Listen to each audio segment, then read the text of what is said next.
এই হলার দিয়ে আপনারা কত ঘোড়া মোটর দিয়ে চালালে বেশি প্রোডাকশন হবে এবং এটা কত আরপিএম মোটরের প্রয়োজন হবে সেই ব্যাপারে ইনশাআল্লাহ ডিটেলস কথা বলবো। তো আগের ভিডিওটা বলেছিলাম যে আপনারা এই হলার পারফরমেন্স, বেয়ারিং সাইজ থেকে শুরু করে সব কিছু বলেছিলাম এবং এটার সেলের ব্যাপারে কথা বলবো। এখন বলবো মোটরের বিষয়। এই হলার দিয়ে আপনারা কিন্তু 30 ঘোড়া মোটর মিনিমাম লাগবে।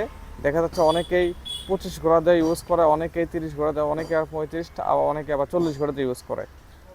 তো এটা যত ঘোড়া মোটর আপনারা ইউজ করবেন তত কিন্তু প্রোডাকশন আপনারা বেশি পাবেন। অর্থাৎ 30 ঘোড়া দিয়ে অবশ্যই 26 মণ প্রোডাকশন হবে। আর জাহাজের মোটর যারা নেবেন, জাহাজের মোটর দিয়ে কিন্তু অনেক সময় বিদ্যুৎ খরচ সাশ্রয়ী হবে। আবার অনেকে দেখা যাচ্ছে জাহাজের ছাড়া আর কি নাই, সেটা হচ্ছে যে জেটু মোটর, সেটা দিয়ে কিন্তু বিদ্যুৎ সাশ্রয় হয়। জাহাজের সবচাইতে বিদ্যুৎ সাশ্রয় হবে 40 ঘোড়া মোটর দিয়ে। যারা 40 ঘোড়া মোটর এটাতে ইউজ করবেন তাদের বিদ্যুৎ সাশ্রয় আরও বেশি হবে আর কি। আর যারা দেখা যাচ্ছে 30 ঘোড়া দিয়ে ইউজ করবেন তাদের ক্ষেত্রে দেখা যাচ্ছে 40 ঘোড়ার থেকে কিন্তু 30 ঘোড়া বিদ্যুৎ খরচ একটু বেশি হয়।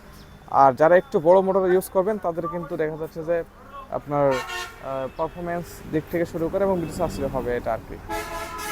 তো দেখতে পাচ্ছেন এই হলার কন্ডিশন অনেক ভালো। এখানে আমরা V12 যেটা রয়ে চলবে আর কি, সেখানে এটা পুলি দিয়ে দিচ্ছে ফ্রি।